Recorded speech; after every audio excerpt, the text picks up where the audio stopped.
that career journey that Ria you had with this intersection and fusion between tech and law. So eventually you got a job at Amazon, which I would imagine was a big change in your life, personal career, all that. I think it even included you moving states within the United States. So what influenced that career move? Yes, it brought me to Seattle. So now we're next door neighbors.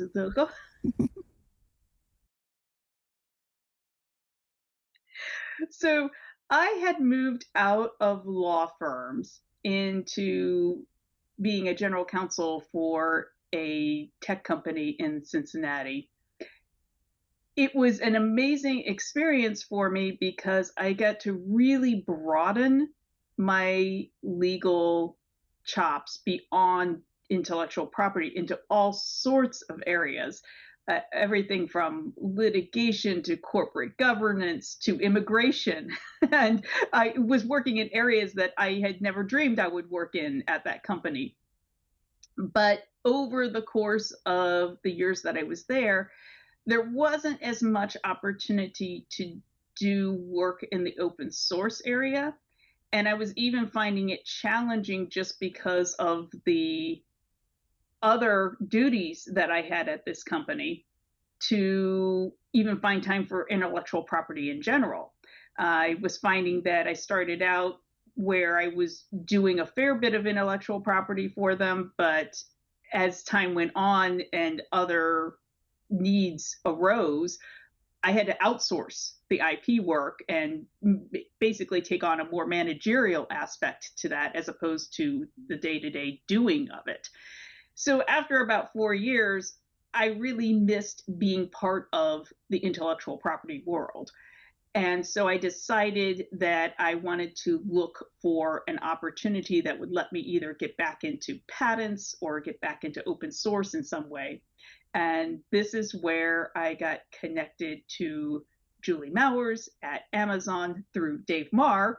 You remember he was the one who encouraged me initially to get involved in open source and came to my conference in Cincinnati. And we stayed in touch over the years. And he said, "Hey, I've heard Amazon is looking for someone who can do some open source. Are you interested?" And I said, "Absolutely." So had the interview, and the job was pretty much perfect for that stage in my life because it was going to be working as a mini GC or a mini general counsel for a lot of different business units within the products team of AWS. One of those mini units was working with their OSPO.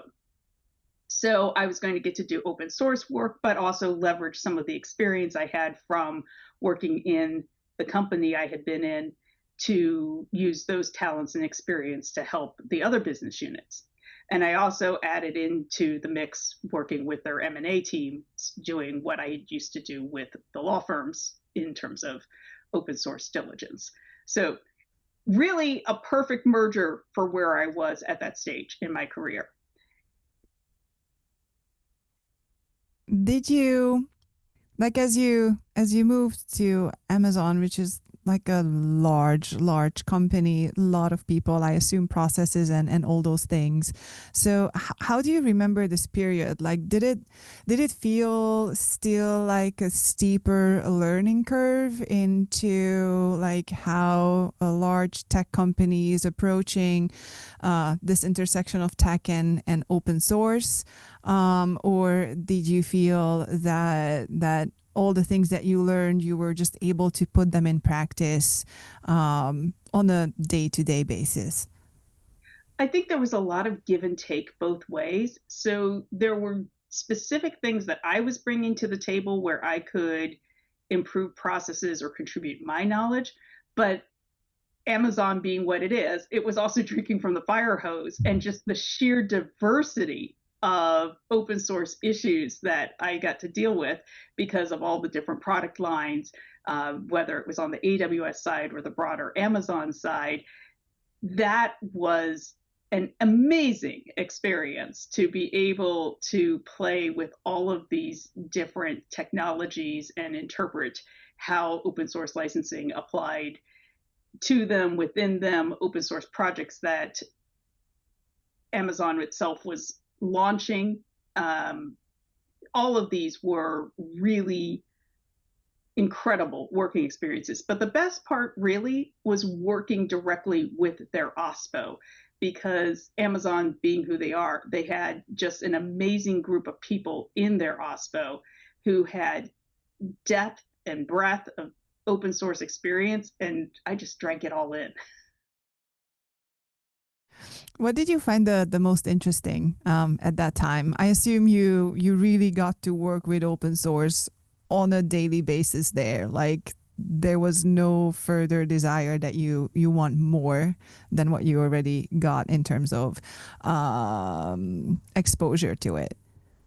I think one of the key areas of exposure that I gained working with their OSPO was to start getting connected with the broader communities that were involved in open source.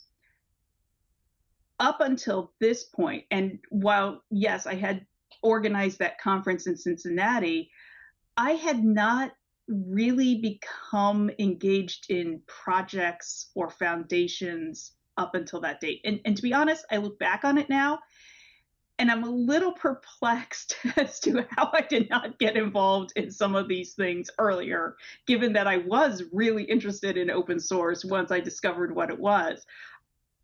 I don't know how I wasn't aware of certain open source specific conferences or things like the Linux Foundation.